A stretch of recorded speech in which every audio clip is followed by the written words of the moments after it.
27 years ago, our daughter, Katie McGlynn Gilbert, was born. Almost immediately, her grandmother, Anna Marie McGlynn, traveled all the way from her farm in Wisconsin to be with us to help take care of the new baby. Now, of course, I'm not from the Midwest, but Anna Marie kept using this funny expression. When Katie needed to be fed and then burped, that, she would say, "Katie has a bubble." I'd never heard that before, but it meant that Katie needed to be burped. So this had been going on for about a week, and one night at dinner, I had polished off my second Heineken, and so I leaned over to Anna Marie McGlynn and I said, "Anna Marie, Rick has a bubble."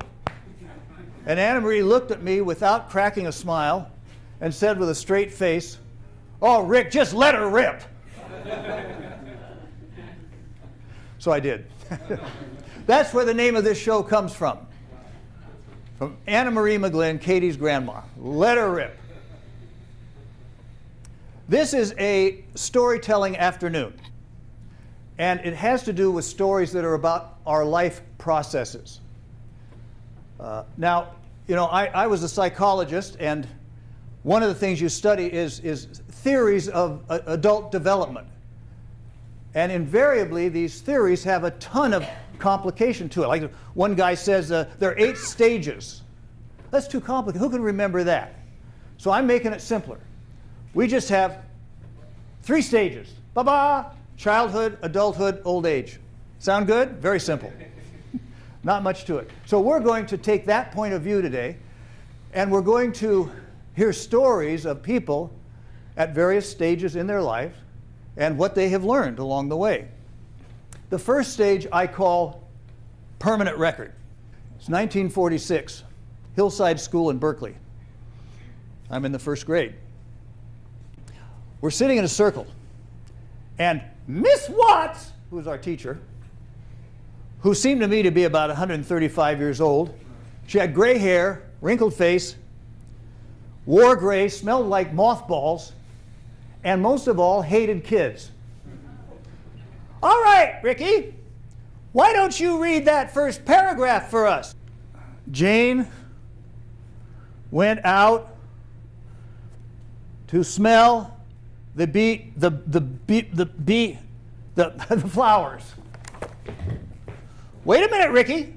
What kind of flowers were those?" I had never seen the word beautiful, and I couldn't sound it out. "Well, class, is there anyone who can help Ricky with this simple word?" "My class, it looks like Ricky is going to be in the slow reading group." The SRG, the slow reading group. "You old bag, I hate your guts." "What did you say, Ricky? I heard that." "All right, mister, you've gone too far this time. This is going on your permanent record. Your permanent record." Well, I didn't know what the hell a permanent record was. But this was only the first time I heard about permanent record. On through grammar school, I kept hearing about permanent record, because I'm in the back with the people who are not doing that well. Now, it went on, it followed me, this permanent record thing went on into junior high. Now, I don't know if you had parents like this, but my mother loved to save stuff. So in the basement, I have this huge box of stuff. Now, it's letters, it's newspaper clippings, it's photographs, it's report cards. So I went down there in preparation for the show and started rooting around there, see what I could find. It looks sort of like this. Now, so I started looking at this stuff, and I said, okay. Now, I copied some direct quotes from these report cards. I want to share them with you. First grade. "Ricky's behavior is satisfactory, aside from constant talking." Second grade. He could help the whole group by trying harder to control his talking. Third grade. In addition to being a show-off and a smarty pants, Ricky has so much to say to so many people, it causes a great deal of confusion. They didn't get it. They didn't get it. This was a public speaker in training. Well, I went on into junior high school, and it didn't let up. Here is my report card from my French class. Now, Miss Lorenz was about as bad as Miss Watts. Miss Lorenzo really hated my guts.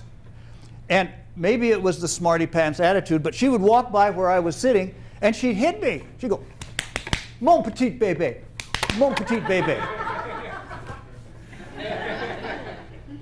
Now, lest I give you the bad idea that I had nothing going for me, here's one report from this teacher. She said, "Ricky is a cute little fella and is lots of fun to have in class. He plays nicely with the rest of the children and they like him." Sweet. Then I hit the big time in junior high. I got into drama, which is where I should have been all the way along. Look at this, straight A's. Straight A's. And what I also want to show you is that in that one column it says, check denotes superiority, attention, attitude, cooperation, effort. Finally. So why did we make Ricky take language? Why didn't we put him right into drama? Well, I grew up to be a trainer, be in front of people all the time, love being on stage. I'm 79 years old, and what am I doing on a June afternoon? I'm doing a goddamn program at the Dragon Theater right here. I'm still in front of people. I love it. Woo! Thank you. Now, but my problems weren't just in school. Out of school, I was also in trouble. Lots of the cops would come to the house.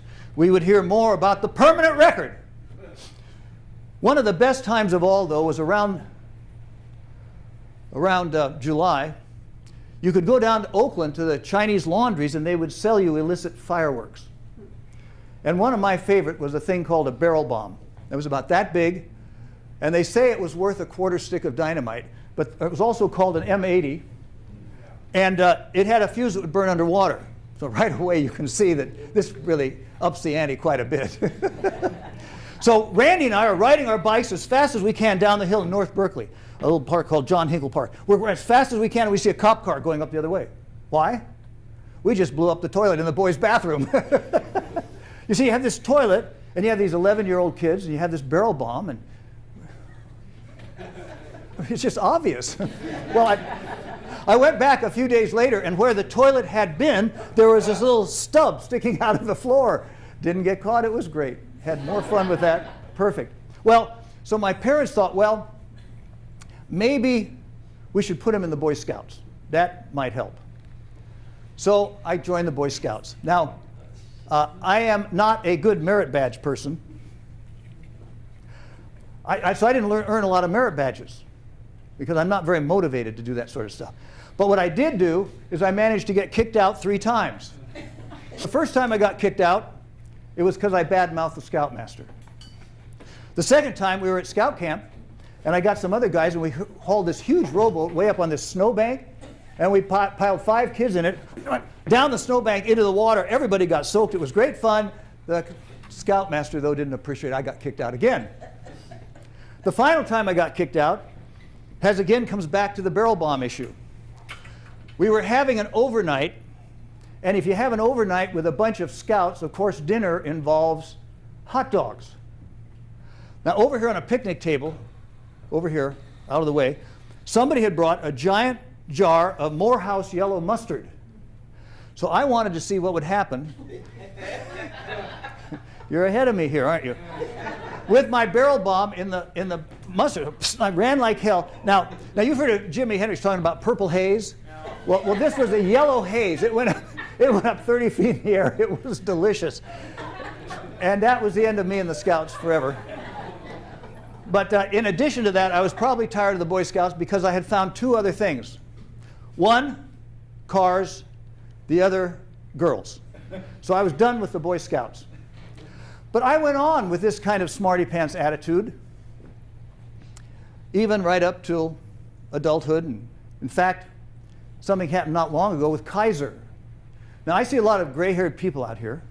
I'll bet you that you've had your cataracts done, or you're thinking about it. Well, I desperately wanted my cataracts done because all my friends said, your vision clears up, it's terrific. And I kept going to the optometrist, and I said, am I ready? And they would, they'd put this stuff on your eyes, and they would say, no, you're not ripe. You have to be ripe. So I wasn't ripe. So I kept going back year after year. Finally, the guy says, you're ready. So I said, this is great. I'm going to get my cataracts done. Now, in order to do this, you have to go through a whole bunch of training. I mean, I'm sure they can chop your leg off and not have to go through all this stuff. I had to go see a movie. I had to be in a group process thing, and there was a nurse and a doctor, and I had to see the surgeon and several other nurses. By the time I got ready, I hadn't even had the surgery yet on my left eye. So the last nurse I was talking to, I was sort of fed up with it. I said, I'm pretty nervous about this procedure. Why? We've done thousands of them. It's very safe. Yeah, I know, but this image keeps haunting me. Really? What's that? Well, I imagine that you have me on the table, and my head is in a vise, like this. I'm looking up, and you've got my eyeball propped open like this, and the surgeon has popped out my lens, and then guess what happens?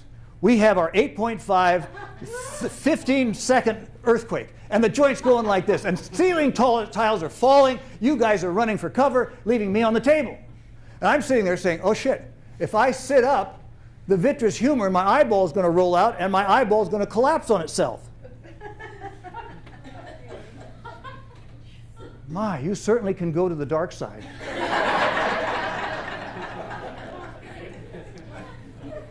Well, then it came time to have the right eye done. They give you about 3 weeks.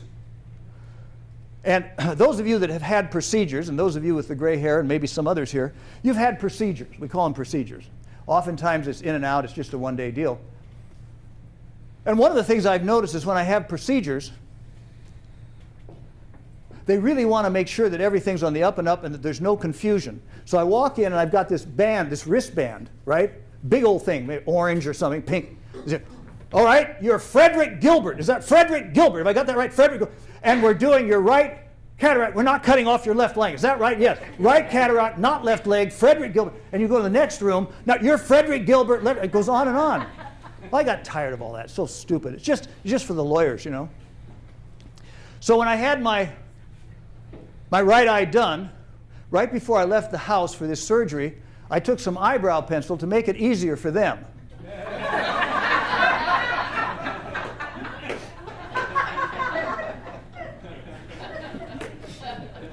So anyway, that was more smarty pants stuff. It went on, and I began to realize that I had some friends who were always hearing about permanent record. We were always in trouble. And I thought, is it just me? Is it just my buddies? So I started to look, I spread a wider net out to see, does everybody else have trouble in childhood, or is it just me? I have an issue. So I started looking at famous people, and one of the famous people I looked at was Janis Joplin. Now, that's a photo I took of her in Golden Gate Park, 1966. And I shot a whole roll of film that day, so I have a real big attachment to Janis Joplin. And you would say she's been successful. I would argue that she is the most recognized rock and roll female singer ever.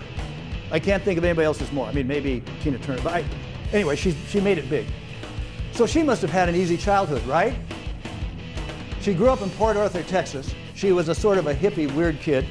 She was overweight, and she got a lot of bullying for being fat. She had acne. They gave her crap for that. Somebody thought that she was a whore, and they started flipping pennies at her. This is all in high school. Then she gets to one semester in Texas, University of Texas in Austin, and some guy enters her name in the Ugly Man contest. So this poor woman came out of childhood a mess. Now, if there's any good thing about that, that comes through in her singing, and there's this sense of raw pain. And what that does is it connects with everybody else's raw pain and makes her a superstar. But she was by no means have an easy childhood. But I will say one thing about her. She wasn't in the slow reading group. There's just some great quotes that I love about this stuff. Here's one from William Faulkner. The past is always with us. In fact, it's not even past. Think about that. You know, you have these motivational speakers. I love these guys. They come, hey, you know, oh, I have a bad childhood. All you have to do is think differently and, you know, use different word choices and you'll just clear it all up. Bullshit. This stuff takes it through life like a big ball and chain. Now, the good stuff, too. But it's that bad stuff that makes it hard. And then Freud, one of my favorites, the child is father to the man. So I said, okay, what about people that are extraordinarily successful? You know, before I left Power Speaking, we had developed a program about 10 years ago called Speaking to the Big Dogs. Now, this program was what kind of public speaking skills you need if your audience isn't just friends or customers, your audience are top-level people who perhaps started the company or on the board or something. They're really high level. And so in order to find out what was necessary for that sort of stuff, I interviewed some C-level executives to see if their childhood was as bad as mine. Because I thought these guys have silver spoon in their mouths, right? They're worth hundreds of millions of dollars. They control huge pieces of Silicon Valley. Their childhood must have been easy. So I asked them to tell us about it. These are some of the people that I interviewed. Well, I was born in Springdale, Arkansas. It's a very small town in rural Arkansas, and at the time even smaller, about 5,000 people on a dirt road in the middle of nowhere is how I describe it. My parents were farmers primarily. We were raised in a very modest environment. I don't know the numbers as a child. I don't know. One could say, I think, lower middle class, maybe not poverty level, but we raised most everything we ate. We made our own clothes. We worked hard. I grew up in New York City. My parents were immigrants to the United States. Came over in steerage, took the tour of New York Harbor under the Statue of Liberty, came through Ellis Island, worked in sweatshops on the Lower East Side of New York. Their dream was to open a grocery store. You know, after working in the garment district for a decade, they wanted to work for themselves. Eventually, my parents lost the store. Parents got divorced. I barely graduated from high school. I mean, I was the world's worst student. But I lasted about a year and dropped out of college. My dad drove a plywood truck. In my dad's best year, he made about $30,000 a year. And in many years, it was more like $12,000 or $15,000 a year back in the 1960s. I did not want to end up in the same economic situation as my parents. But, you know, really had still only a year of college. I go to work with my father. My father and I go on a business venture. He's going to do real estate training, and I'm going to sell his services. So he didn't show up one morning. I went to his house, and he had died in the middle of the night by himself, had a massive heart attack from too much drinking and not enough blood pressure pills. And my financial situation was sort of in ruins. So I had nothing. So these are people who became venture capitalists, ran big companies, CEOs, many of them worth hundreds and hundreds of millions of dollars. They didn't have such an easy time of it either. What I'm beginning to find out is that a lot of us had a hard time in childhood, but they don't talk about that. In addition to maybe the behavioral issues that I was dealing with, sometimes we have external losses, like grandparents die, parent dies, whatever it happens to be, accidents, divorce. Well, so I'm calling scene 2 of our opening act loss. For me, it was my grandfather. This was my mother's father. Sweet guy. I always felt like I was his favorite grandchild. That's the way he treated me. He was a photographer. First picture I've ever had of me, I think, huh? 6 months? Cute, huh? Remember Rick is a cute little guy? See what that teacher said? There, right there. Then I was going through his stuff, and I came across this. Now, this was a big thing like this. So he'd blown it up, and it said on the back, Train 18 leaving from Payette in a thick fog. Look at that photo. That's a hell of a photo. So he's out there in the early morning hours with a big box camera with a wooden tripod, and he produces that photo. Extraordinary. loved him dearly. And he died when I was 11 years old. Now, wouldn't be surprised if some of you had that kind of loss too. It's probably just built into the age issue. So I wrote stories about my grandfather's death. And then I took a writing class, and the instructor said, write from a different point of view. So I said, okay, I'm going to write the same story, but from his point of view. And I want to share it with you. I loved my visits to Connie's family in Berkeley. Her husband, Fred, made a good living working in the insurance business in San Francisco. I liked him, but felt his focus on business success was too intense. Maybe that's because I never made it in the laundry business myself. But always the highlight of my visits was Ricky. I loved watching him grow over the years. When he was about 8, we worked together in the basement building a model train setup. I'd been a carpenter and I wanted to help Ricky learn the skills. Mostly, though, it was just the fun of being with him. During my visit for Thanksgiving 1951, the pains in my stomach, which I'd had for about a year, got really bad. Growing up on a farm in Kansas, we were self-reliant. We didn't believe in going to doctors. But when I started throwing up blood, I got really scared. Connie took me to her doctor, and he admitted me to the hospital the next day. It was 3:30 in the afternoon, and I was being bounced down the stairs on a gurney, headed toward the ambulance, when I saw Ricky on his bike just getting home from school.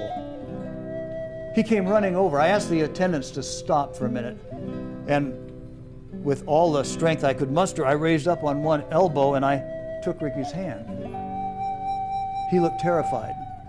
Our eyes locked, and I said simply, "So long, Rick."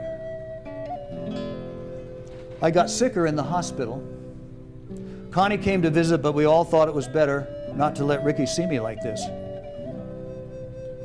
On December 1st, 1951, I died. I realize now that my pride in not going to doctors was so foolish. The doctor said my stomach cancer was operable if we'd caught it sooner. I could have lived a few more years and spent more time with Ricky. I would have taught him photography and carpentry. And he would have taught me that the meaning of my life was not my failed business career, but in nurturing the next generation.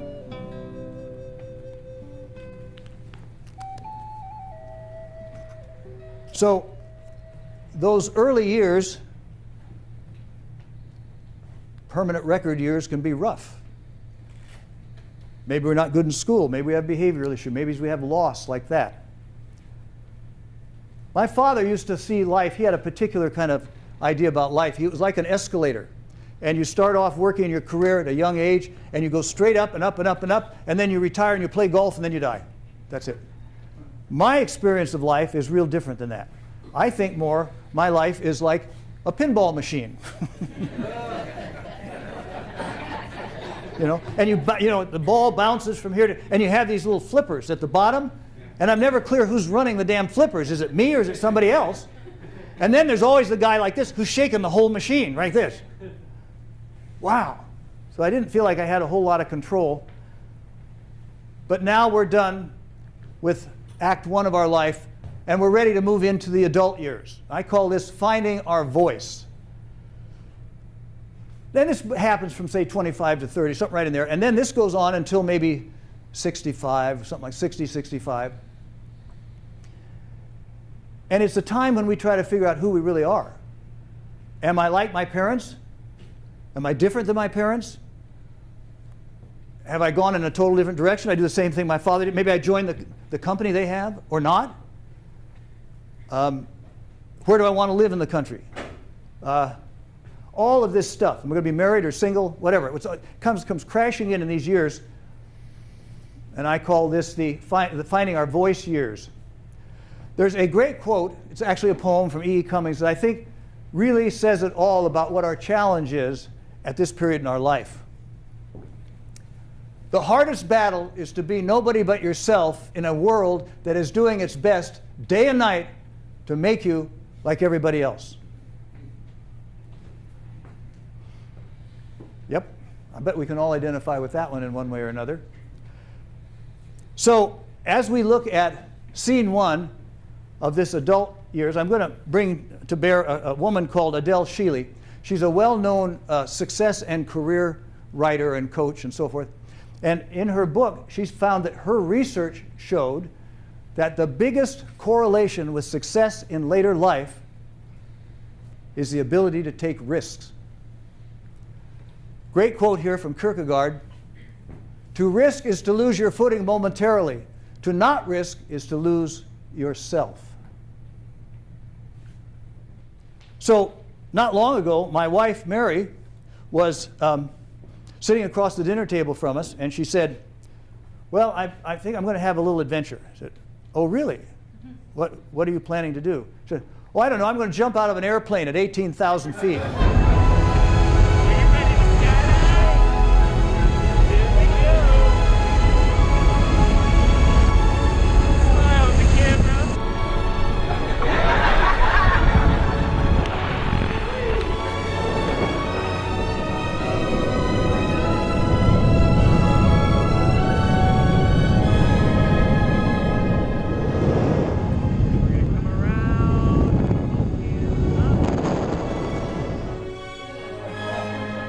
So I ran over to Mary and I said, "So how was it? Would you recommend it?" She said, "Yes," on both things. It was great. Loved it.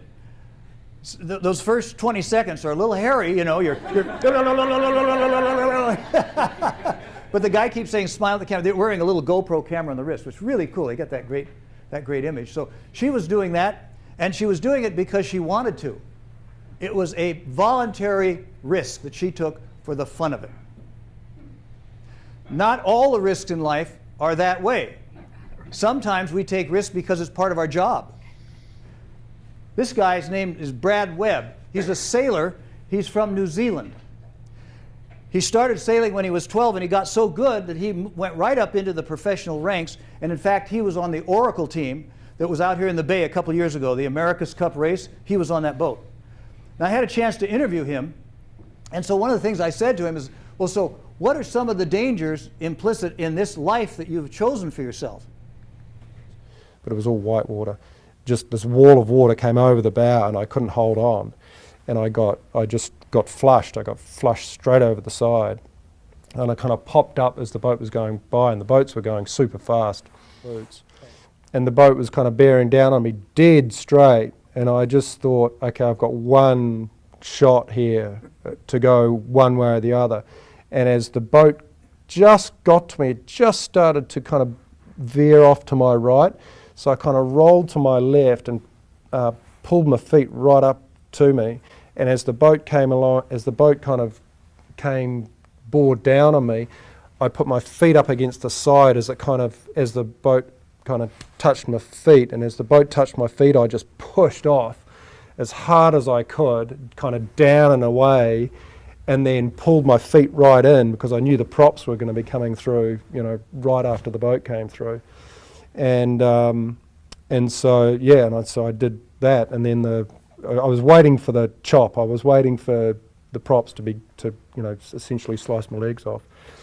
But it obviously missed and went right by me, and I kind of popped up and kind of turned, and I delivered a fair amount of colourful language to the people on the boat who kind of were, you know, they were looking at the whole racing, then they heard this voice and looked out and looked behind them and realised that they'd just run over me. What's really cool is I got to know him because he's opening a business in San Francisco on the Embarcadero, and he wanted to get some speaking skills to promote his business.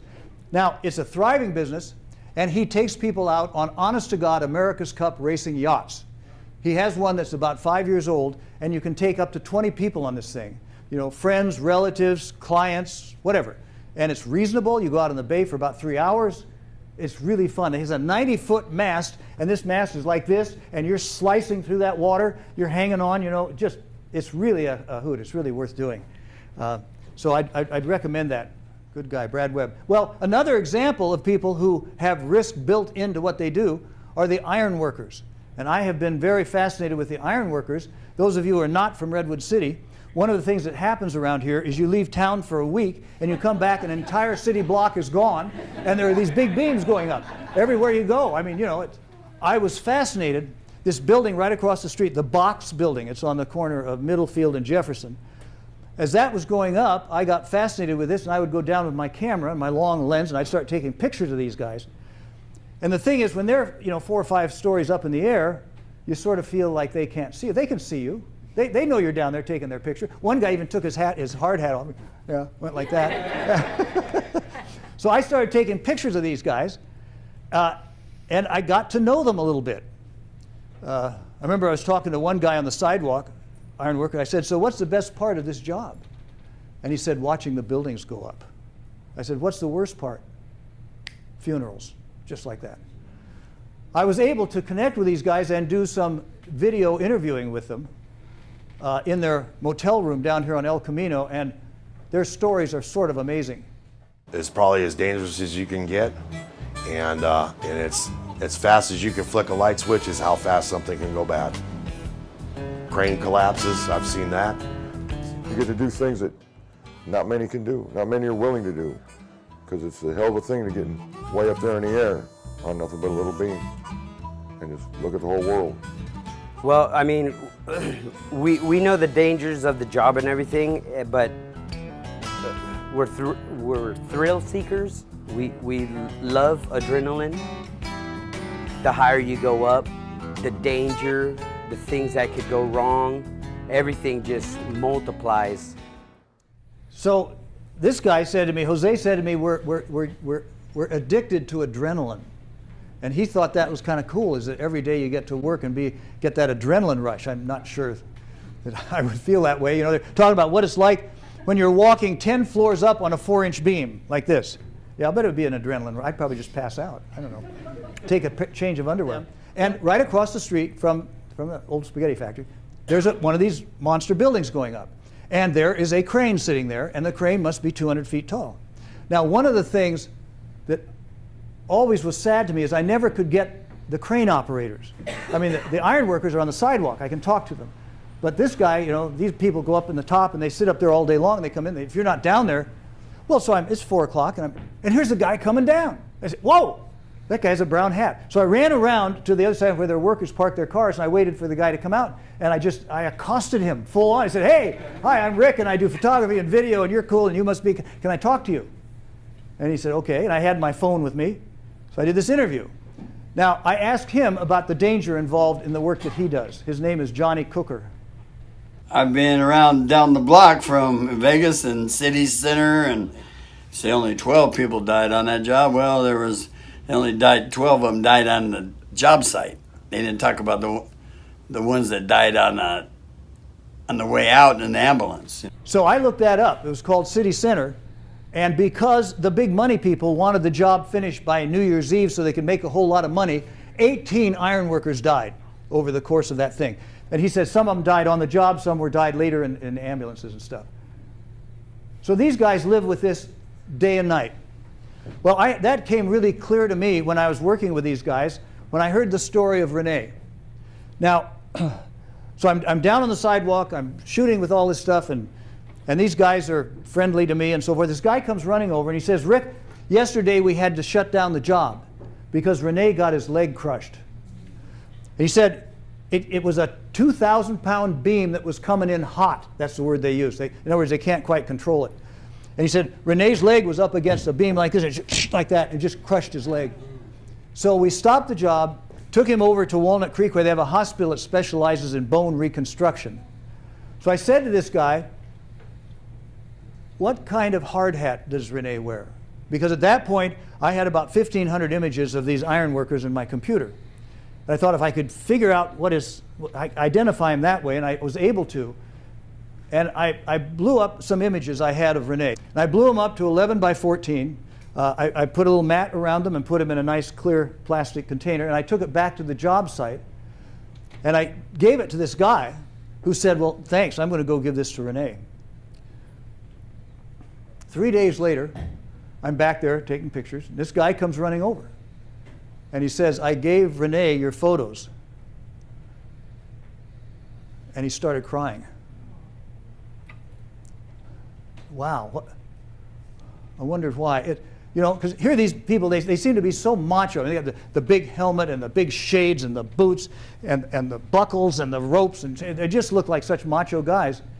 And I don't know, maybe you have an idea about this, but these are damn good pictures of this guy, and they show him in a very powerful way doing what he does best. And my guess is that especially people in the trade don't get very much appreciation for what they do.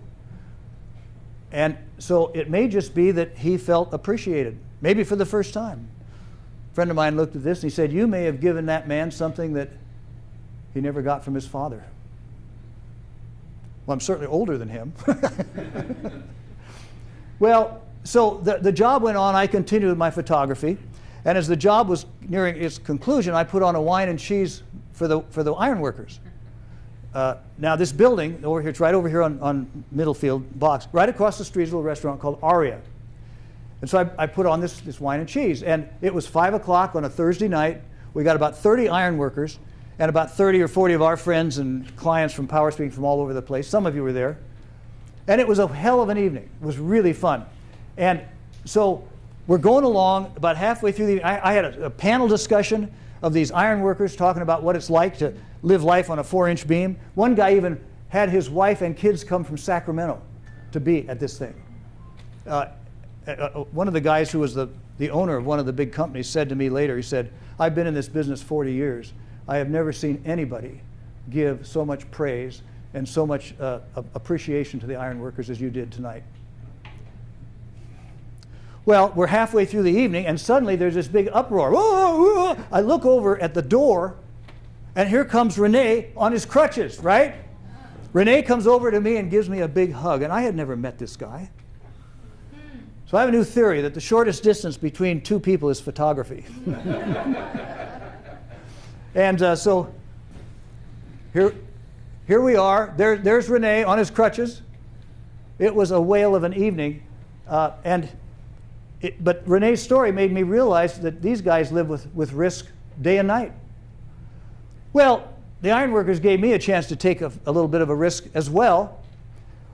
One day I'm down there, it's about 10 in the morning, and I've got my camera and we're having fun with this. And this guy, this big boss guy called Larry Lippert, he comes running over to me, kind of like a bad boy, you know.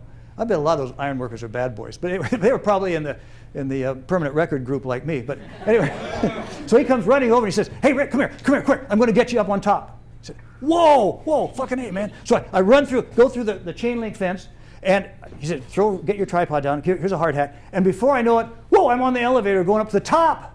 Here I am. Now that picture was taken by the elevator operator, and I've got tennis shoes and shorts on. I'm not exactly an ironworker. But I'm taking these pictures and doing video, and while this is going, all that's going through my mind is, my God, this is precious, this is wonderful. You are in a place where you shouldn't be, and you'll never be here again, and by God, enjoy every minute of it. So I'm shooting this video, and I'm 30 feet away from these guys, and all I'm thinking is, stop shaking. Keep it focused, because I know I'm going to get kicked out pretty soon. Anyway, I got this wonderful thing, and all of a sudden, the elevator guy says, "Come here, Rick. Come on, you got to go back down. You're in big trouble." Okay. So I'm going down the elevator. Larry's at the bottom, gives me my tripod, takes his hat. He says, "When you go out on the sidewalk, just lie." So I go on the sidewalk, you know, through the chain link fence, and you know, in every one of these construction jobs, there's a big trailer across the street. And the big trailer is where the big guys are, the owners of the company, and they have all the blueprints. They're important people.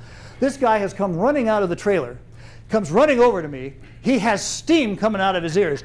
"God damn it, who are you? You have no reason up there. Who let you up there? You can't go up there." I hold my camera like this. I said, "Well, I just snuck in over there." Hell, I'd never sneak through a chain link fence. But he said, "All right, you're in big trouble, mister, because I could get fired. We have insurance issues." Okay, I won't do it again. And I just sort of disappeared like this. He was still yelling at me as I'm going down the street.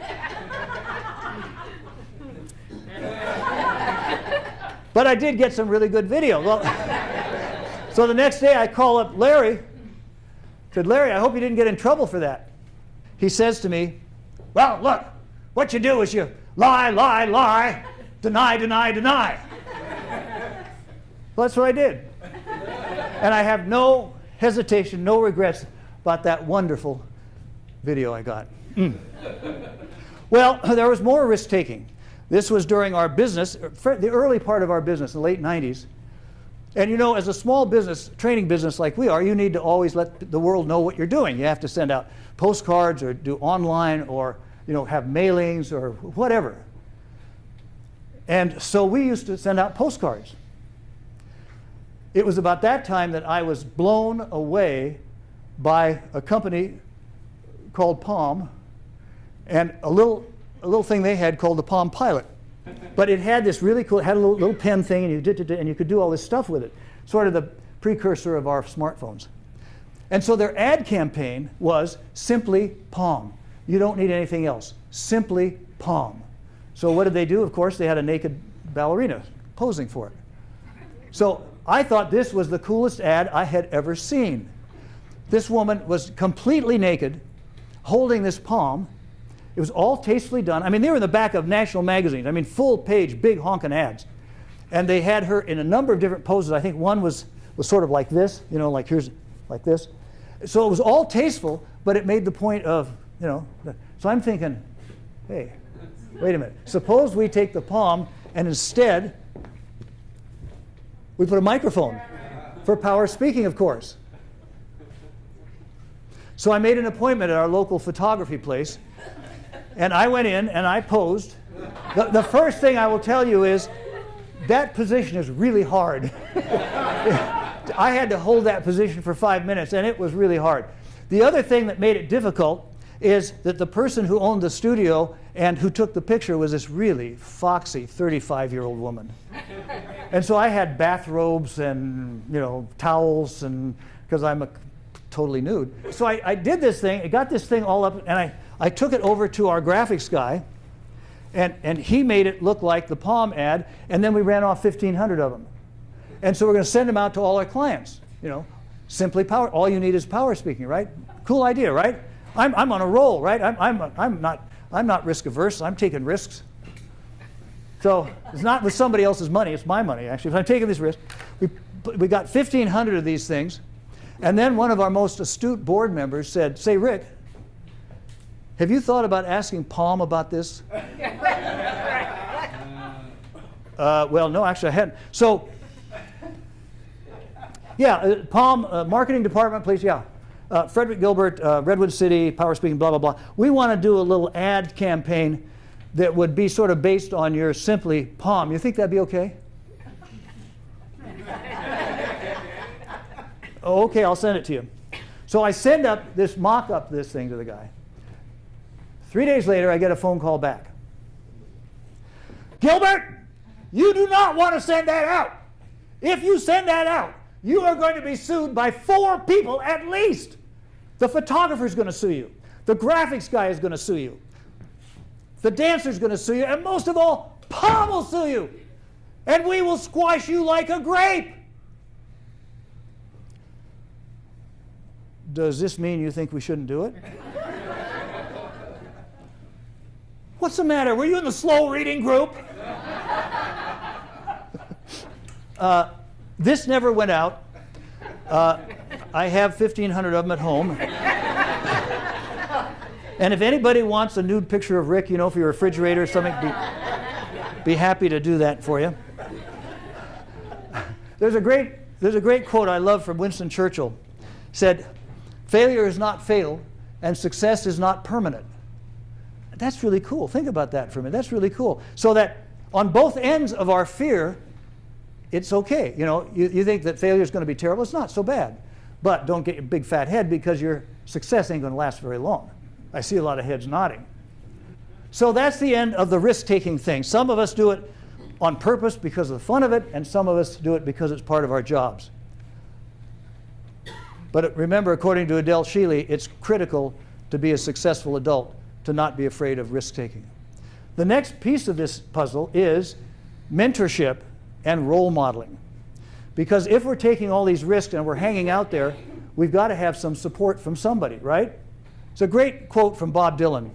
And he said he always looked up to Woody Guthrie, the way people look up to him. And he said, it's like I'm a link in a chain. And like, here's Woody Guthrie, here's me, and here's all these people below me that are looking for some support. I really like that idea. We're all just links in a chain. I started asking people about this role model business. A few years ago, I was fortunate to interview Gloria Steinem in Mexico at a writers' conference. And so I asked her about the mentors in her life. I didn't know that my grandmother, who died when I was 5 or 6, was a suffragist and had traveled and addressed Congress. And I mean, I didn't know it. She was the first female elected to the school board in Toledo and ran on a ticket with the anarchists. And they didn't tell me that part, right? So it took me a while to discover that. Also, my mother had, I'm sorry to say, felt she had to give up everything she loved, which was her career in journalism, her friends, and so on, quite a while before I was born. So here's a lady that's born into a family. Her mother's a successful journalist. She has a grandmother that was a suffragette that testified in Congress and that had been the first female elected to the Toledo Board of Education. What kind of family is she born into? What kind of family are you born into? I mean, so often we get these role models come to us from just the happenstance of where we're born. You know, educational level, financial level, religious issues, you know, whatever it happens to be, it's pretty hard to walk away from that because that's where we are born. Great quote from a guy at University of Wisconsin. We all carry inside us the people who came before us. So I went back to my CEOs and I said, okay, some of you had sort of a rough beginning. Who's been there for you? And my grandfather on my mother's side had started and run a company in France, and it became a global company. And I grew up thinking I was going to be part of that business. And he was kind of the role model because he had started a company, he spoke 5 languages, he had 100 patents, and so I aspired to engineering. When I was 6, I knew I wanted to be a CEO, an electrical engineer, and I didn't know what either of those things were, but I knew that that's what he was. Having at least put a name on what an engineer is and what running a company is at that young age is pretty powerful. And so I was young, I was a female, the first one in the company in that area, and I didn't know the business. And so you can imagine district manager's reticence to take me as an employee. He was in charge of a large district, and it was all guys who have been there for many years, were very successful. We were selling the #1 herbicide in the country. And I had one very large customer that was key to my new territory. The territory had been chopped from a big territory into a half. So a long-term sales rep was pulled away from this customer. And the customer didn't want to deal with me. He didn't want to deal with a woman. He didn't want to deal with a novice. And he was asking for his old rep back. And he called my boss. And when he took that call and the customer wanted his rep back, my district manager said, gee, that's a shame. You won't be doing business with us. But when you are ready, please call Ginger. He was a family physician, and he was a professor at the University of Oregon Health Sciences Center, the medical school. And he saw in me some promise, I guess, and he saw in me a drive to move beyond my parents' socioeconomic status. He was a very influential person to me, starting from about the time I was in 8th grade. Leo McCarthy was a great mentor of mine, and he saw things in me that I didn't even see about myself. And I remember when I was running for Congress and he came to one of the events, it was over on the Stanford campus, and I said, Leo, did I do all right? And he said, Anna, who's the teacher? Who's the student now? Yeah. One of the things that's so funny is you ask people about their mentors, and very often they'll use language that's kind of the same, and they'll say things like, they saw something in me I didn't see in myself. What we find is these role models tend to come down to us in families, and a lot of it could be, like, well, our family, we're all engineers. In our family, we all joined the military. Your grandfather fought in our family, we're all musicians. In our family, we're all, iron workers. My family were all insurance executives. Fortunately, I was able to step out of that one, and so I didn't have to follow the family mode. Of course, it took years of therapy, but that's another story. So I was very fortunate in Berkeley to have grown up down the street from a musical family, the Garthwaites. Now, these are the kids, the Garthwaites. This is David, the youngest. Terry's in the middle, and Tim, her older brother. So there was 3 of them. They're all musicians. And Terry is unique because she started a group in the 70s called The Joy of Cooking. And that band did quite well in our area and, in fact, overseas. And they put a hell of a run, and they even had some stuff on the charts. It was very, very powerful, that group. Tim used to tell me that their mother, who was named Merle Garthwaite, used to say to the kids, "Stay with the arts, they will sustain you." Now think about that. Stay with the arts, they will sustain you.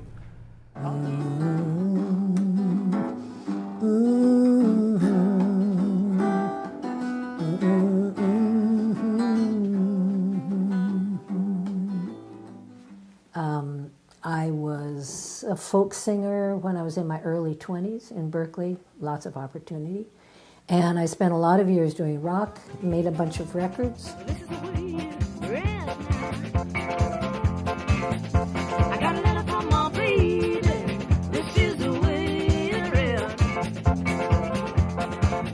The energy in the room is always palpable. People are always dancing. Una, who's David's middle daughter, who writes and sings. And I can remember going out to Samuel Taylor Park and, taking her, and she'd say, "Okay, this is what I'm writing now." That was always fun. And she's got a big voice, a great stage presence, and she's just fun on stage. So I got to hang out with her on stage at 142 Throckmorton.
So you think there's any chance that Miles Garthwaite might have a musical inclination? Maybe. I mean, what would it be like to be on stage with a adoring audience screaming and yelling, and you're playing with your dad and your aunt and all of that stuff? Would that be cool to grow up that way?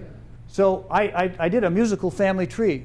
So there's Merle, stay with the arts. Oldest son, Tim, an accomplished musician. His grandson here, working it out with the harmonica. Terry started this band that was extremely successful. David was the bass player in that band. His daughter becomes a singer with the band, and on it goes. Another example from the musical genre comes from a jazz drummer. His name is Jeff Hamilton. He told this story at the Monterey Jazz Festival a couple of years ago, and he talked about, as a young man, Woody Herman hired him to be his drummer in his band. He was 24 years old. And what Woody Herman said to Jeff Hamilton, he said, "Jeff, what you have to understand is that in a big band, the drummer holds it all together. It's all about the drummer." So the first time that he was playing, age 24, Carnegie Hall, curtain is closed, band is all set up. Woody Herman comes over to Jeff, puts his hand on his shoulder, and says, "Well, Jeff, it's your band now." How would that feel? Young in life, starting out. Hell, he's not even out of the permanent record phase yet. But to have that kind of confidence put in you, phenomenal. I had some in my life. I think they saved my life, basically. The first, of course, was my first therapist named Ib Harris. I was 16 years old. I was terrified. My life was a shambles. I wasn't doing anything right. I wasn't getting any grades. It was just a mess, and I thought, I've got to get some help. So I decided to go see a therapist. I was terrified. My guts were trembling. I knocked on her door. I knew that she was going to be able to see that I was a phony, a fake, not doing very well, and I didn't have much of a future. Hi, Rick. Come on in. Good to meet you. Well, so far so good. We went into the consulting room, and I sat in the patient's chair, and she sat across from me. And then she said a sentence that changed my life from that day to this. Very simple sentence. She said, Rick, tell me about yourself. Wow. Nobody had said that to me. Or if they did, they sure as hell didn't listen. She listened. And I stayed with her for a number of years. I was friends with her, occasionally would see her for 15 years until she finally died. But she changed my life. And in fact, when it was time to go to college, of course, I wanted to go into psychology because I had been in therapy. Now, I have to explain to you about therapy. One of the things about therapy is I really liked it because I learned very quickly in therapy that there are two components to why I am the way I am, getting in trouble with the cops and everything. There are only two components. One is genetic, and one is environmental. Either way, it's not my fault. So who wouldn't like therapy? You know, it's your parents, those teachers didn't appreciate, blah, blah, you know. So I go into psychology. I finally ended up being a therapist myself. I went on to college, San Francisco State, and I met this wonderful man. His name is Bob Dreyer. I was 21, 22 years old. Had a couple of classes from him. Got to know him personally. Went to his house, met his wife, looked at his art collection. He was very big in the psychology of art. And I fell in love with this man the minute he walked in the door. Tweed jacket, leather elbows, interested in the world of ideas, trying to understand what makes people work. I said, I want to be like that. I want to be that guy. I don't want to be my father and sell insurance. I want to be this guy. That's how, I was just totally pulled into this guy. He wrote me letters of recommendation. My relationship with him went on for years. And the most exciting piece of it was when I was then in graduate school myself, working on my doctorate, I had written an article that got published in a psychological journal. This is the American Academy of Psychotherapists. Well, I couldn't have been more proud of that. So I put a copy of it in Bob Dreyer's mailbox. I was teaching at San Francisco State. I put a copy in his mailbox, and several days later, I got a letter back from him. And he was, going over what he thought about the article and blah, blah, blah. And then the final paragraph of that letter to me said, I find your article a beautifully literate piece. It is vital and humane like its author.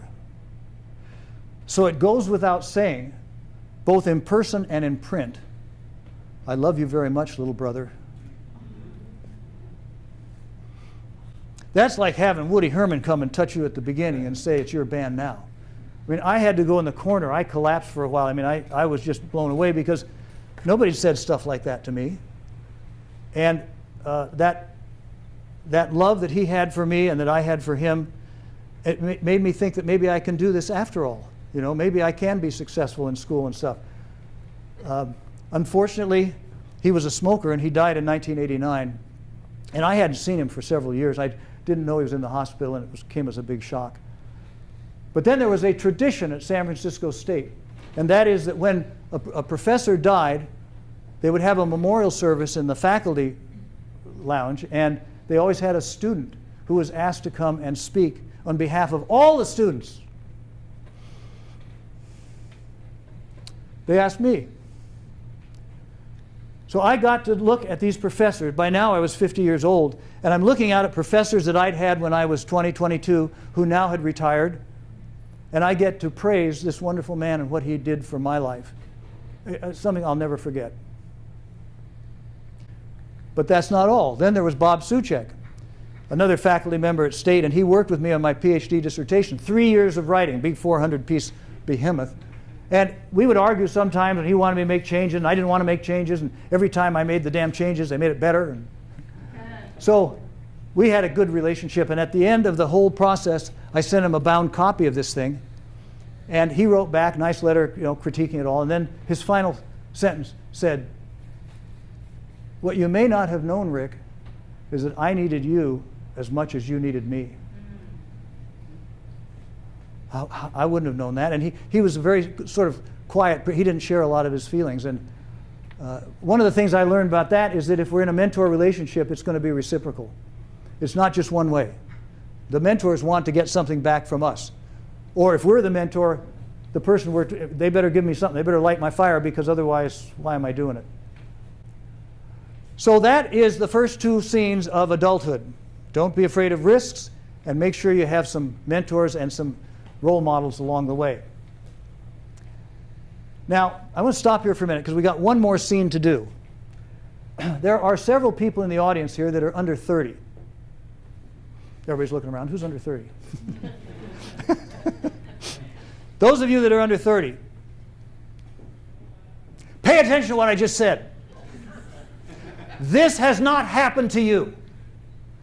If you're in high school or you're in college or wherever you are, and you think, oh, I've been through all of this, I know what he's talking about. Bullshit, you don't know what I'm talking about. Because what's going to happen is when you get into Act 2 and you're in the adult years, the pinball machine and all of that, shit's going to fall on your head. You're going to get married or divorced, and then you're going to get a job, and you're going to lose a job and be fired, and you'll buy a house, and then you'll lose the house and the divorce. And then you'll maybe move across the country and somewhere else, and then your parents are going to die. And then pretty soon you've got adolescent kids that are giving you crap, like I gave my parents. And you're saying, oh my God, I didn't expect all this. Like a bale of hay fell on my head. That's the adult years. And so I want you youngsters to keep in mind the importance of don't be afraid to take risks, and make sure that you find mentors to help you with this. They will shape your life. They did mine. And I'll bet you if we stopped right now, if this was a workshop and we had 5 hours or something, we'd say, let's get in small groups, and every one of you would be bawling about the mentors who made a difference in your life, I bet. And if you still have those mentors and they're alive, take them to lunch. All mine are gone. I'd give anything to spend time with them. Now we come to the turning points. This is scene 3 of the adult years. There's a great speech. If you haven't seen it, go on Google. Steve Jobs gave a graduation speech at Stanford. In it, he talks about connecting the dots. He says, you can't connect the dots of your life looking forward. You can only connect them looking backwards. And he said, look at the dots of your life and find how they interacted with each other. And what he's talking about are turning points. These turning points are times when it gets very tough. It's hard. It's not easy. But it will change your life, and it's very important. I was a psychologist, and I was working at the Marin General Hospital in the psych ward. And one day I came in the morning, and we had a guy in there who was a 280-pound Special Forces paranoid schizophrenic. The guy was scary, and there was about 3 or 4 guys like me, 150 pounds, master's degree, kind of, oh, what do we do now? I have no idea. So he takes off down the hall and he starts trashing the entire place. Chairs are flying, bottles are breaking, and we all take off after the guy because he has to be restrained. Well, my good luck, I guess, I came across him in this hallway, and I said, Bob, now wait a minute. I looked him in the eye. Now, I'm a psychologist and a mental health worker in a psych ward. Surely I know the right thing to say. Bob, take it easy. You're safe here. You're not going to get into any trouble. Whatever the right words were, those weren't the ones. Bob goes, ha, yeah, wah, boom, bam, and I'm over here, I'm like this, oh my God, I'm on the floor, right? My left arm hurts like hell. Bob has run down the hall, thank God. I'm sitting there thinking, well, I'm wounded in battle. So nobody's going to expect me to chase that son of a bitch down the hall. I felt like I got a Purple Heart in psychotherapy, right? Because I got this injury. So I go to X-ray. My wrist is broken. I get a cast. Then I have my second patient for the day. Her name is Susan. She is a borderline personality disorder situation.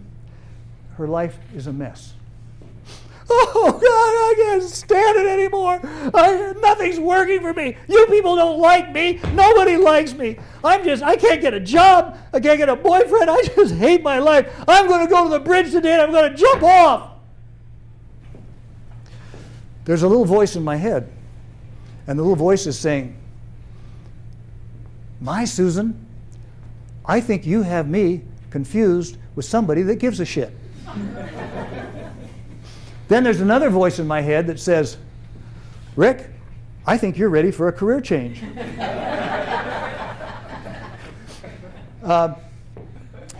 What happened next is all those cases got resolved, and it was late in the afternoon, and I'm at the pool table in the big hall, and I'm playing pool with the staff psychiatrist. Now, you can imagine that my pool game is off a little bit because I have this great big cast on my arm, right? So I'm missing shot after shot. He's eating my lunch. Rick, what the hell are you doing in this Looney Tunes? Why did you become a psychologist, for Christ's sake, much less a therapist? I don't even care about people's problems. Hell, I've got my own problems. Well, that moment changed my life. Now, admittedly, some things have been building up to that, but that was 38 years ago. Boom! Almost the exact halfway point of my life. Almost. Boom! 38 years ago. The next day, I'm in the paper. That's when we had ads in the paper. And I found a career consulting firm in San Francisco. And I met a very talented woman. Her name was Nancy Anderson. And she was a career counselor. Now, Rick, I know people at Hewlett-Packard. I think I can get you an interview at Hewlett-Packard. Now, I know what you're going to say. You've told me all this stuff before. You don't know anything about business. You don't know anything about technology. Hell, you don't even like business. You don't like capitalism. You're sort of a socialist. You're not driven by money. And you'd rather be in a hot tub in Marin than a boardroom in Silicon Valley. But Rick, that's not your problem. Your problem, Rick, is your wardrobe.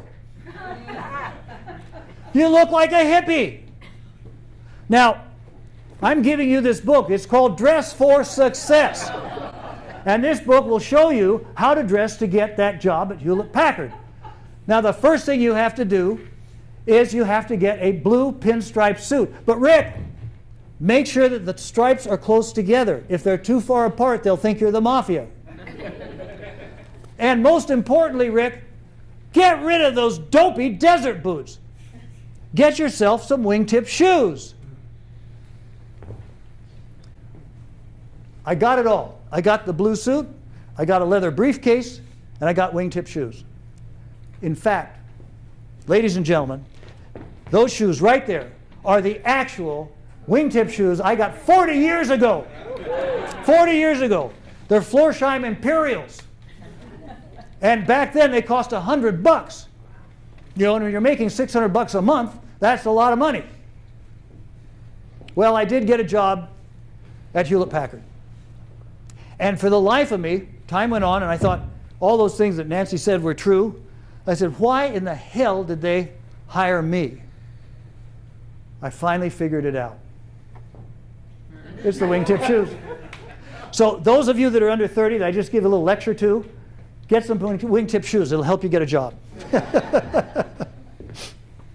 So that was a turning point in my life, and there were a number of others, and I would like to have you think about turning points in your life. When you quit that job or got married or got divorced or whatever it is you did, and how does that affect who you later became? It's huge. It's absolutely huge. This is Daniel Ellsberg. Now, some of you may remember that name from the Pentagon Papers. Daniel Ellsberg, there's a picture I took of him. I was at a party, and he and his wife were there. Daniel Ellsberg had been supporting the American position in Vietnam. He'd been a Marine. He'd been in Vietnam. He's a very smart guy, PhD, blah, blah. He came back and he worked for the RAND Corporation, a think tank that supported the American position in Vietnam. And then he met this woman, Patricia. Patricia was anti-war, and she started working on him. And one day, they are at an anti-war rally.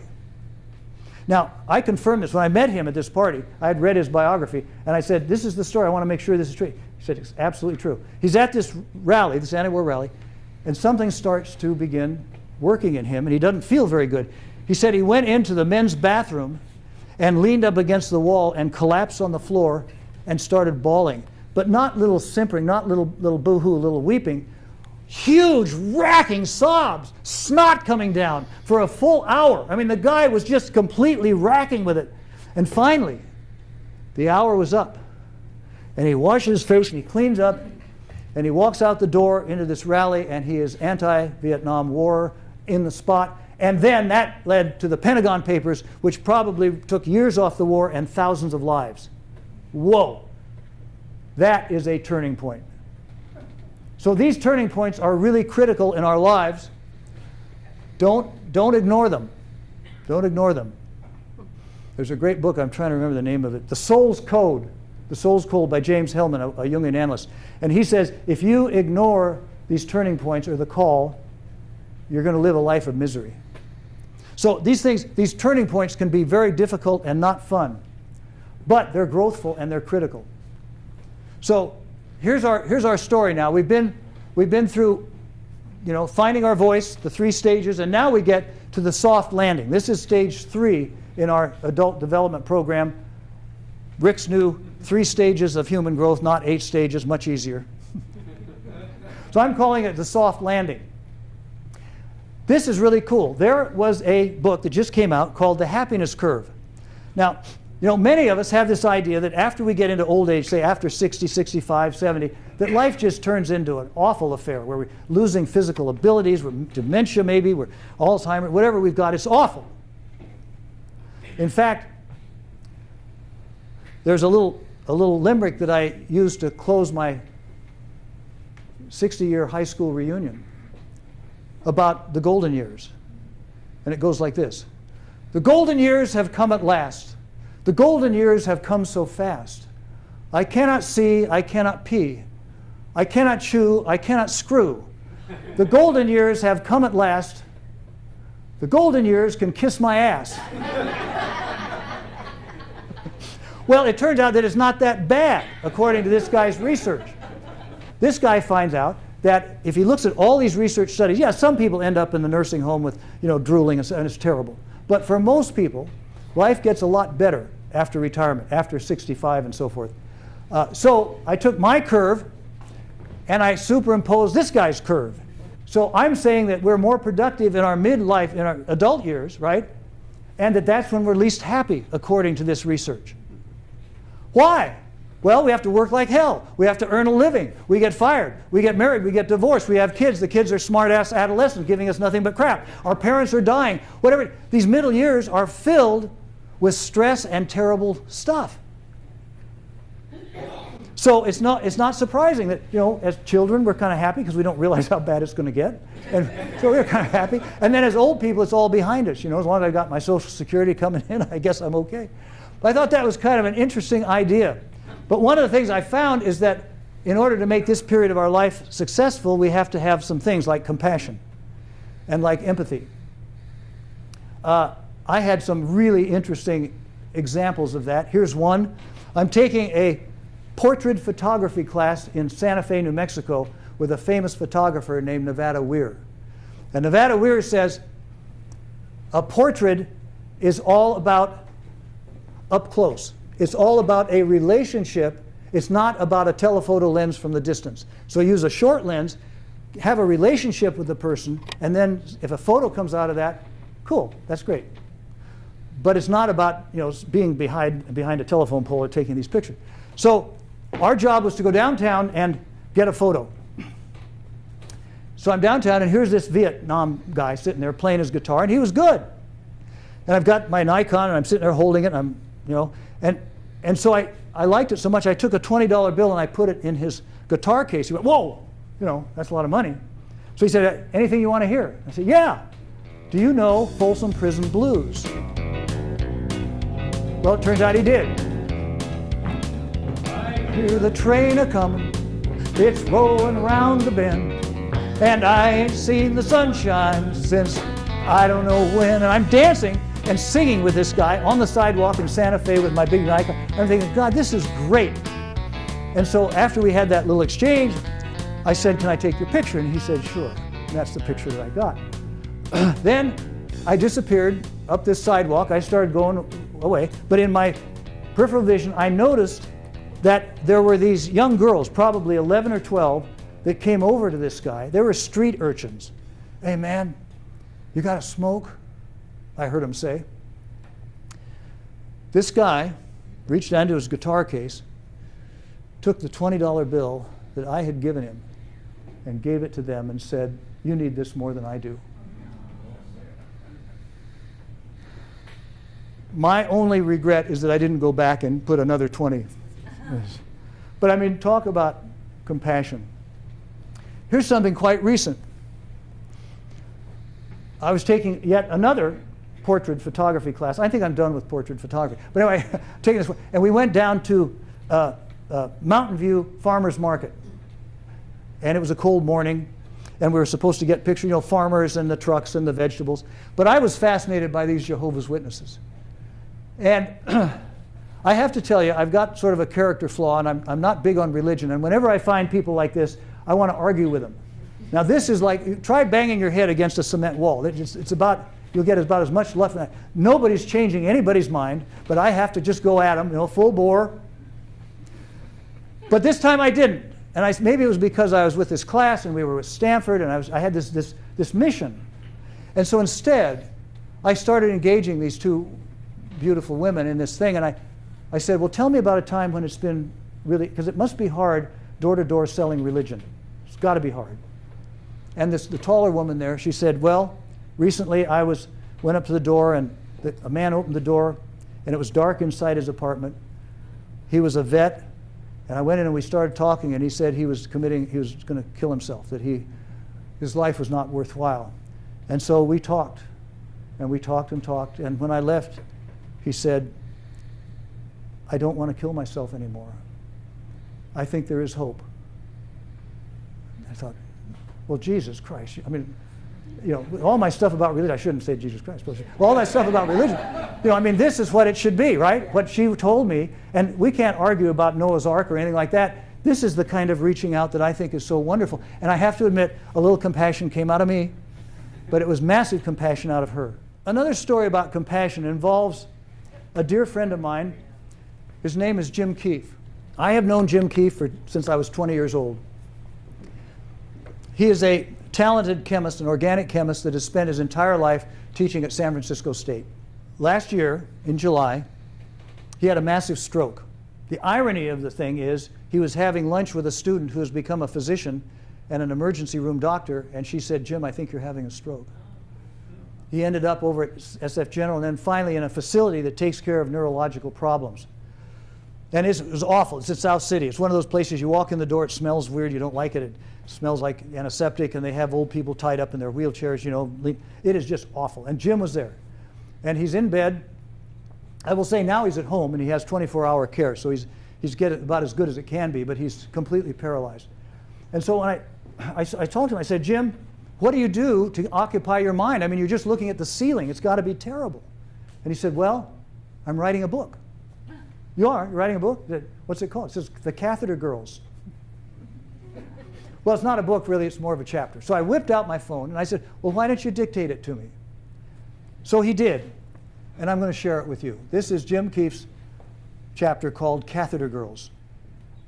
It's getting dark outside, which hails the approach of the Catheter Girls. You can follow their progress down the hall by the mounting groans of anticipation. Oh, no, not again! They have to remove catheters and put new ones in every night and to check for urinary tract infections. You don't want to be on the wrong side of the Catheter Girls. Their job requires a lot of training. Do not try this at home. Some Catheter Girls are more popular than others. It's all about how gentle they are. It turns out that the gentle ones, like Wendy and Louise, have sons and brothers, and they don't want to hurt these young men. I could be their baby brother. They're as gentle as can be and still get the job done. This is skilled labor. Right behind the catheter girls are the suppository ladies. No special skills required. They just have to be willing to face the music.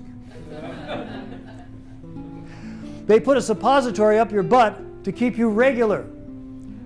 Some people don't keep their suppositories very long. They have swift responses. It sounds like any music that goes toot. In emergency rooms and ICUs around the country, there are cranky old men like me who are being attended by cute young girls who feed them, who change their diapers, and who most of all listen. As time goes by, they fall in love with these angels. They don't say, "Will you marry me?" They say, "Will you come home with me and be my companion?" It's not the feeding, it's not the changing, it's the listening. So I typed that up and gave Jim a handful of copies, which he then distributed to the staff on the unit, and they loved it. And I thought, here's a man who's really left brain. I mean, he's PhD in organic chemistry, and yet he's got humanism pumping through his veins, and even laying on his bed with nothing to do but look at the ceiling. That's where his mind is going. And I think that shows a lot of compassion for himself and for the people who do this work, as well as the patients themselves. Now, the second part of Act 3 is pride and legacy. Here's what one of the ironworkers said.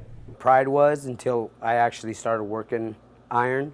I will be dead and gone, but that building will still be there. The bridges that are crossed over every day will still be there. So it's a lot of pride. And then here's my friend, the crane worker. Best part of this work is seeing everybody go home every night. Having a great communication on the radios with the guys, enjoying seeing them smile when we're working hard and trying to put the pieces with the iron workers, the carpenters, plumbers, or whatever, just putting this thing together. The bosses down here pointing out, hey, we got to do this. It's all good. It's all good. He has so much respect for the other trades. And his whole thing is they go home at night. Later, I asked him what kind of legacy he wanted to leave, and he had one word: safety. Then there's Dave Brubeck. You may know of him as the famous jazz pianist. And he always said what he wanted to be remembered for as someone who opened doors for others. During the 50s, the Brubecks Quartet had an album out called Jazz Goes to College. And they had dates all around the country at colleges, including some in the South. And sure enough, when these Southern colleges found out that their bass player was black, they said, well, you have to leave him at home. You have to bring a white bass player. And Brubeck said, no thank you, and just canceled those dates. There was one, though, that he did not cancel. And it's the evening of the concert. The students are upstairs in the auditorium, and they're ready to go. And here's Brubeck and his quartet in the basement, and they're arguing with the college president, and they have the governor on the phone about this black bass player. And so back and forth, and finally the governor or the president said, okay, it's okay, you can, but you put him in the back where they can't see him, okay? Put him in the back in the shadows. So Brubeck said, fine, we'll do that. So they go upstairs and they get on stage, and the very first bass solo, he brings this guy up to the front of the room, right on the front of the stage to do the bass solo. And that moment, that time, that policy changed in that college. No more segregated acts. Bingo, done. It's over. And I'd say that that guy opened some doors for others. When he went to College of Pacific in 1942, they didn't allow jazz in the conservatory. Today they have the Brubeck Institute, and they send talented kids all around the country. That man opened doors for others. Now, a question I would have for you is that if you are Bill Gates or Steve Jobs or Zuckerberg or David Packard, when you die, you leave billions and billions behind. Lots of money. And you leave hundreds of millions of people's lives affected by your products or even by working for you. What if, on the other hand, you're Ib Harris or Bob Dreyer or Bob Suchek? What do you leave behind? Only the changes in the lives you have affected throughout your lifetime. These people had such a capacity for understanding and for intellectual inquiry about the nature of the human condition. And they changed so many lives with their influence, and most effectively mine. And I believe that I am now in some way being able to pass that on to my daughter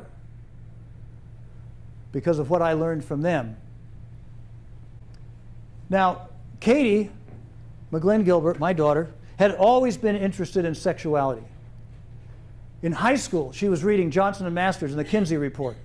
For one of her projects, she even did a survey of all her classmates about their sexual practices and ideas. After college, she went to work for Good Vibrations down in Palo Alto. It's a store that sells sex toys. Well, she was very much loved by the employees at that store, and she often showed up in the Yelp reviews as somebody who was helpful.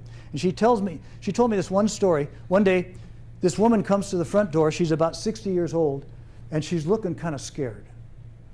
Katie walks up to her and said, "Can I help you?" And the lady said, for 3 days I've been trying to come into this store, and I'm just too scared." Katie puts her hand on the woman's shoulder and says, "Congratulations. Today you have taken responsibility for your sexual life for the rest of your life. You've come to the right place." And this woman burst into tears. Katie takes her to the back room. They spend a few minutes, 15 minutes or so, talking about her issues, her conflicts. And after that was over, Katie takes her by the hand, and they walk around and they look on the wall, and here's the dildos and the vibrators and the lubricants, and over here, you know, whips and handcuffs and you name it. The woman's going. Katie says, "A little overwhelming, huh?" The woman bought a couple things, and as she was leaving, she comes over to Katie, and she gives Katie a huge hug and says, "Thank you. Today, you changed my life." You know, it may be that my legacy is not going to be the company that I started or the couple of books I've written, but more the compassion and humanness that I hope I'm passing on to my daughter. By the way, Katie is right here. Katie, would you raise your hand so we can acknowledge you?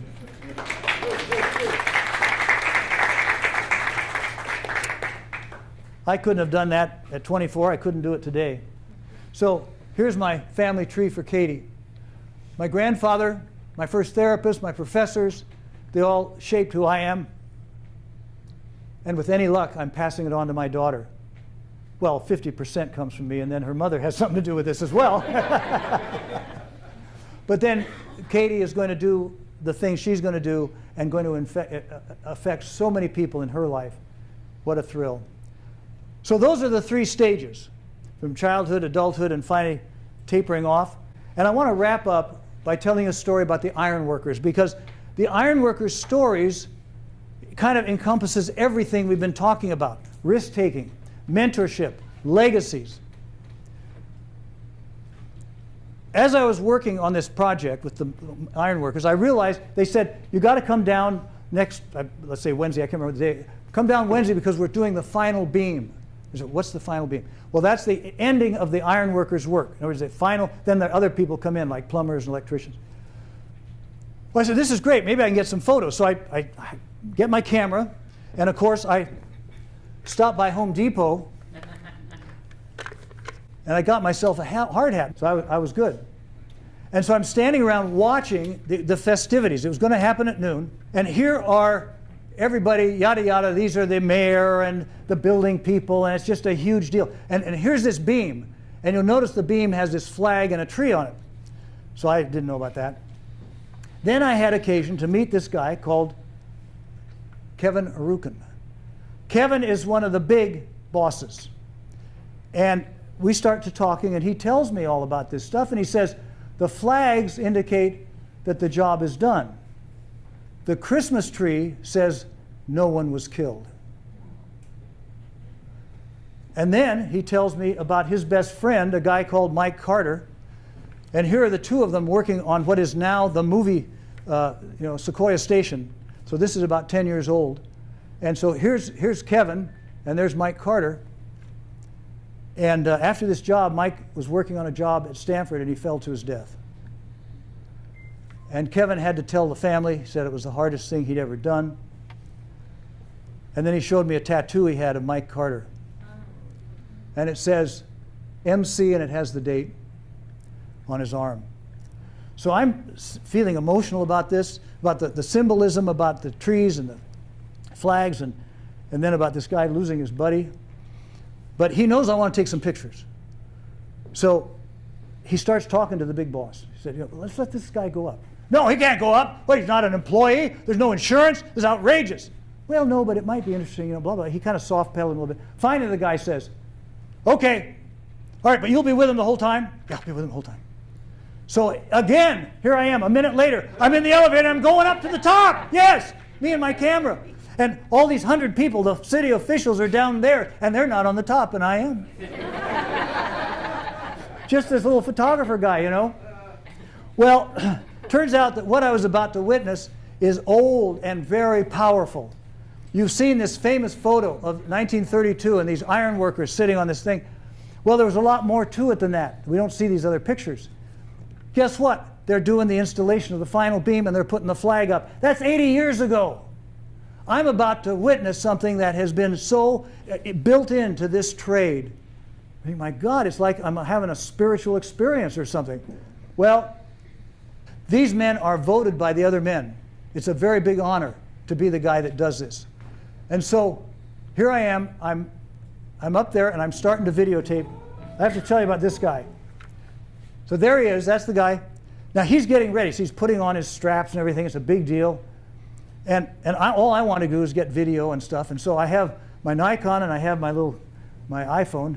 And I said, Mike, hey, by the way, let's do a quick little interview here. How are you feeling right now? And the guy looks at me and he says, could we do this later over a beer? I was clueless, But then I managed to get some unbelievable footage.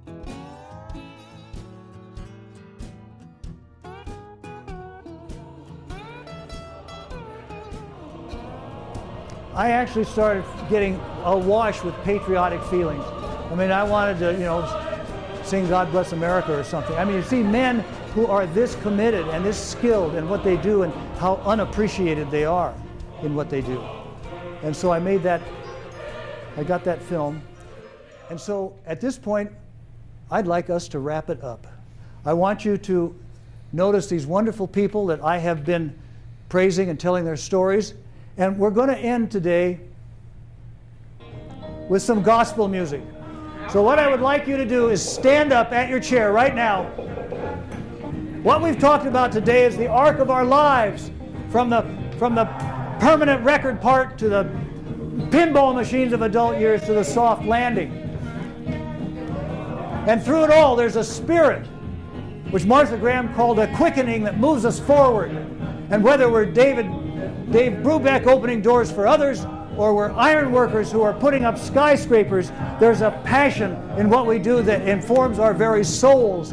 And these people, their stories can serve as a beacon for all of us, and that can inspire us and them to live lives that are truly something to be proud of. Thank you for coming and listening to all this. I've loved it.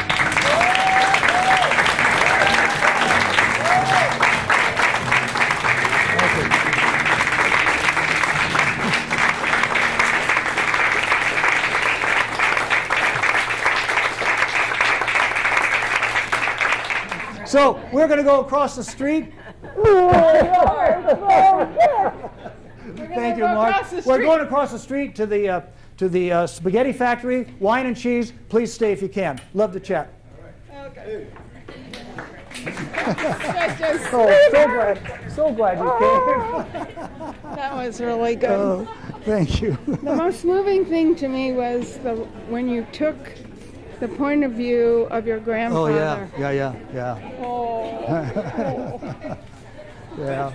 Oh, Tom, thanks for coming, man. Terrific job. Thanks for coming. As always. No, I have my people, my You have your people? my roadies, my You have roadies. your roadies? my roadies. But thank you. Wonderful, Thank Sir you. Rick. Thank It was you. great. Another success. Well, thank you, Viv. Very enjoyable. Look at you with tears in your eyes. I I love you.